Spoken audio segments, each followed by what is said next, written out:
A criança pequena, de 2 a 6 anos, ela vive num mundo onde os pais são o centro de tudo. Ela ainda não tem desenvolvimento cognitivo para entender o que seja uma separação. Ela não consegue processar o conceito de que duas pessoas que ela ama vão parar de morar juntas, né? O que ela entende é que algo mudou, que a rotina mudou, que um dos pais não está lá, né? Não está mais todo dia ali. E o que ela sente primeiro é o medo do abandono. Ela não consegue verbalizar isso, mas aparece no comportamento dela. Choro sem motivo aparente, regressão, sabe aquela criança que já dormia sozinha e de repente não consegue mais, que ficava bem na escola e ela começa a chorar na porta, volta a fazer xixi na cama quando essa fase já tinha passado, né? E tem algo muito importante sobre criança pequena que todo pai e toda mãe precisam entender. Ela é egocêntrica por natureza, não de forma negativa, é o próprio desenvolvimento dela. Ela acredita que tudo que acontece ao redor tem a ver com ela.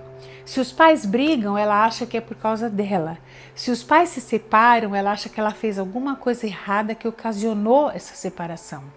Essa culpa, ela não precisa ser dita em voz alta para existir, ela simplesmente aparece, né, e pode ficar lá dentro por anos sem que ninguém perceba.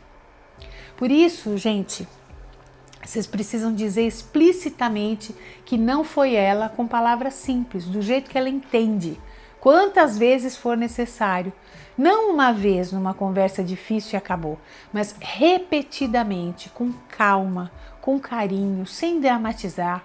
Alguma coisa como a mamãe e o papai, eles não vão mais morar juntos, mas nós dois continuamos sendo seus pais, nós dois continuamos te amando muito e nada disso tem a ver com você. Essa frase dita com serenidade é mais poderosa do que qualquer coisa que você possa fazer, entende? A criança de 5 a 8 anos já entende o que é separação e justamente por isso a dor é diferente. Ela fica deprimida, ela fica triste de um jeito que às vezes os pais não reconhecem como tristeza, porque não vem necessariamente com choro, né? Pode vir com silêncio, com desinteresse, com aquela criança que parou de ser animada, né? E muitas crianças nessa faixa etária, elas guardam por anos a esperança de que os pais vão voltar, né? Elas vão criar situações, vão perguntar se você e o pai ou a mãe ainda são amigos, vão tentar juntar os dois, isso é normal, né? E a forma delas lidando com uma perda que ainda não sabem nomear é desse jeito. O que ela precisa ouvir de forma clara é que a decisão foi tomada, que é definitiva, que não tem nada que ela possa fazer para mudar isso e que os dois continuam sendo os pais dela para sempre, sim, né? Essa clareza, por mais que doa você dar, né, para a criança, protege mais do que a incerteza, né? Criança que fica meses ou anos achando que talvez os pais voltem, não consegue processar a perda e seguir em frente. O pré-adolescente é onde as coisas começam a ficar mais complexas, né? E é também onde o impacto a longo prazo é maior. Ele já tem capacidade de entender o que é separação, mas ainda não tem maturidade emocional para processar.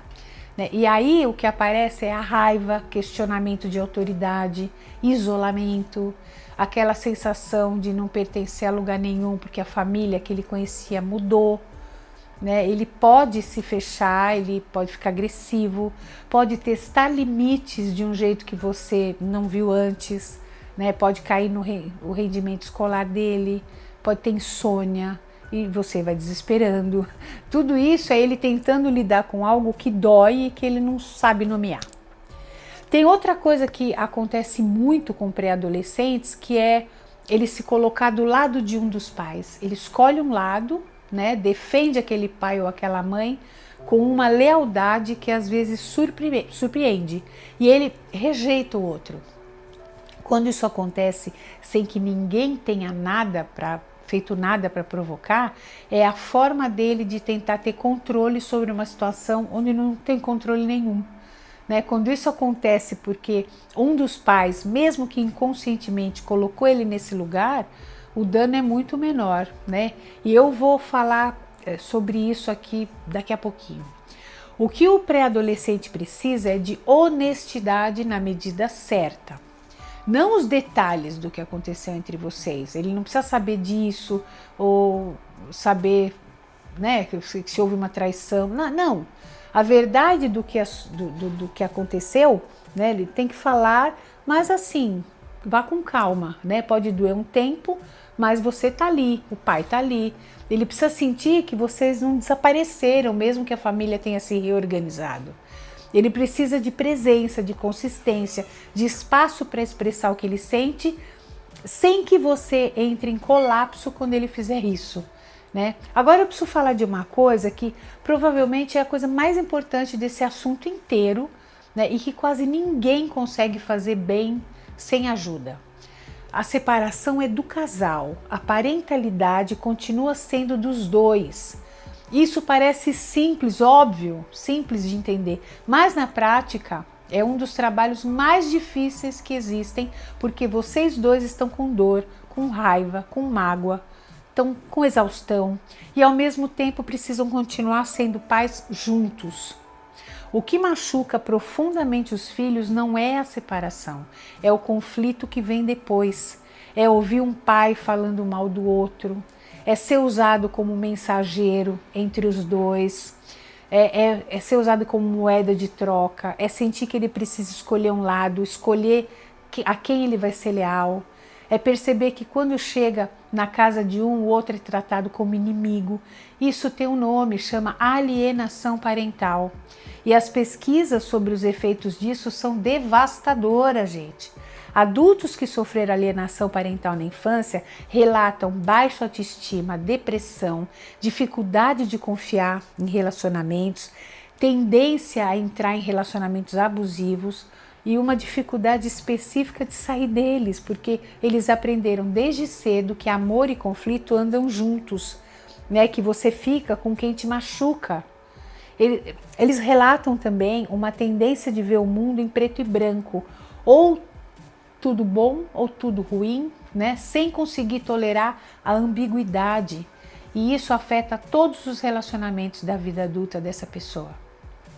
Quando você fala mal do outro, se a mãe fala do pai, o pai fala da mãe, para o filho, mesmo que você esteja sendo completamente legítimo, falando a verdade, mesmo que você tenha sofrido muito, você está colocando o teu filho num lugar impossível, porque ele ama os dois, né? Não é problema dele, e você está exigindo ou pedindo que ele deixe de amar uma parte de quem ele é. Isso não precisa ser feito com intenção. Às vezes acontece numa frase descuidada, num suspiro, quando o nome do outro é mencionado, numa expressão que a criança lê sem precisar de palavras, porque a gente acha que criança é bobinha, não é. As crianças leem tudo, percebem tudo, elas prestam atenção em coisas que os adultos nem percebem que estão comunicando. Então isso não significa que você precise fingir que está tudo bem quando não está. Significa que os assuntos do casal são assuntos de adultos e os adultos têm outros espaços para processar isso. Terapia familiar, a família, terapia de casal, amigos, sabe, do seu jeito. Mas ele não está preparado para ser teu suporte emocional nisso, por mais maduro que ele pareça ser. Tem também a questão da tua saúde emocional nesse processo. É onde as pessoas se perdem com mais frequência. E não por falta de amor, mas por excesso de culpa. Quando você está num luto, numa raiva, numa exaustão que não acaba, sem fim, você não consegue estar presente para os seus filhos do jeito que eles precisam, que eles merecem, né? E aí vem a culpa. E a culpa te paralisa. Mais ainda, vira um ciclo que não para. Tá? A saúde emocional do pai ou da mãe que fica com a guarda da criança é um dos maiores preditores de como a criança vai se adaptar. Isso não é opinião, né? Isso está documentado. Quando o adulto responsável cuida de si, né? Buscando ajuda, né? Processando o que está sentindo, mantendo a estrutura emocional, a criança se adapta muito melhor. Quando o adulto que está em sofrimento não trata, a criança absorve isso e desenvolve os mesmos sintomas. Não porque o adulto tenha querido aquilo, mas porque a criança é uma esponja emocional. Né? Cuidar de você não é egoísmo, é pré-requisito para filhos mais saudáveis. Teus filhos não precisam de um pai ou de uma mãe perfeita, né? Eles precisam de um pai ou de uma mãe presentes, né? E presença real exige que você também esteja bem. Tem uma coisa sobre o corpo da criança que eu preciso que você saiba, porque muitos pais percebem esses sinais e não conectam com o que está acontecendo em casa. Crianças que vivem em conflito interparental, né, quer dizer, os pais estão em conflito e ela está no meio daquilo, seja antes ou depois da separação, desenvolvem sintomas físicos, dores de cabeça frequentes, dores de barriga, problemas intestinais, febre sem causa aparente, insônia, né? O corpinho deles processa o que a mente não consegue verbalizar. Se teu filho está apresentando sintomas físicos recorrentes, sem nenhuma causa médica identificada, vale olhar para o que está acontecendo no ambiente emocional ao redor dele.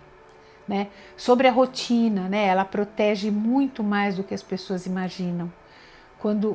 Quanto mais as coisas do dia a dia permanecerem iguais durante e depois da separação, mesma escola, mesmo horário de dormir, mesmas regras, né? Mais segura a criança vai se sentir. Ela não precisa entender tudo o que está acontecendo para se sentir segura. Ela precisa sentir que o chão ainda está lá firme embaixo dos pezinhos dela.